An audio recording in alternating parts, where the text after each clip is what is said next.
Assalamualaikum warahmatullahi wabarakatuh. Kami dari kelompok 6 akan mempresentasikan hasil diskusi kami, yaitu tentang analisis PES.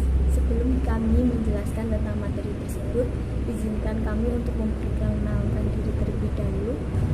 Nama saya Wahyu Retno Indra Wirawan, dan ada dua lagi teman saya, yaitu M. Nur Hasanuddin dan Nur Azizah Hidayanti.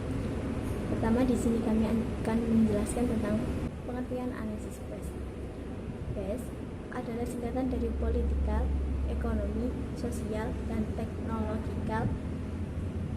Jadi, dapat dikatakan bahwa analisis PES adalah analisis atau alat perencanaan strategi yang digunakan untuk mengevaluasi dampak dari faktor politik, ekonomi, sosial, dan teknologi terhadap suatu proyek.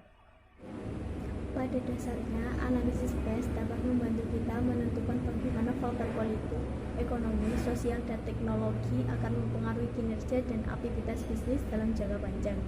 Analisis PES ini sering digunakan bersamaan dengan alat bisnis analitik lainnya seperti analisis SWOT dan 5 kekuatan Porter untuk memberikan pemahaman yang jelas tentang suatu situasi dan faktor-faktor internal dan eksternal terkait. Selanjutnya yaitu faktor-faktor dalam analisis PES. Yang pertama, politik atau political.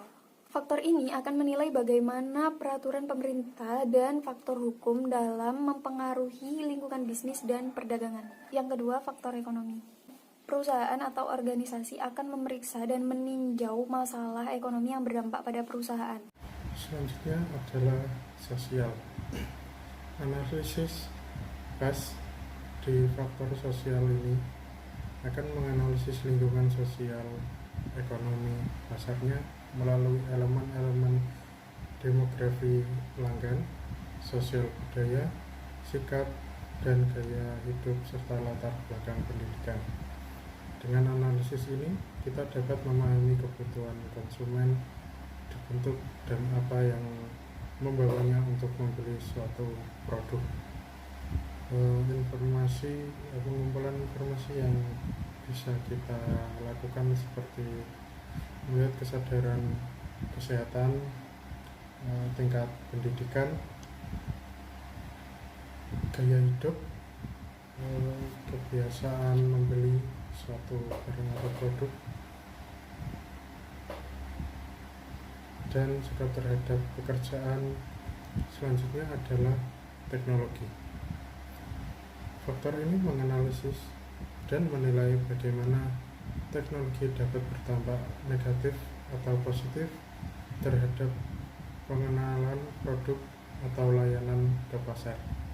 Faktor-faktor ini termasuk kemajuan teknologi, siklus hidup teknologi, peran internet, dan pengeluaran untuk penelitian teknologi oleh pemerintah. Untuk mengumpulkan informasi dalam teknologi seperti tingkat infrastruktur pasar, perubahan teknologi, undang-undang tentang teknologi seperti undang-undang ITE, tingkat teknologi di suatu industri atau suatu daerah, dan infrastruktur komunikasi. Sekian dari presentasi kami. Mohon maaf jika ada salah kata dan pemaparan yang kurang jelas. Terima kasih dan wassalamualaikum warahmatullahi wabarakatuh.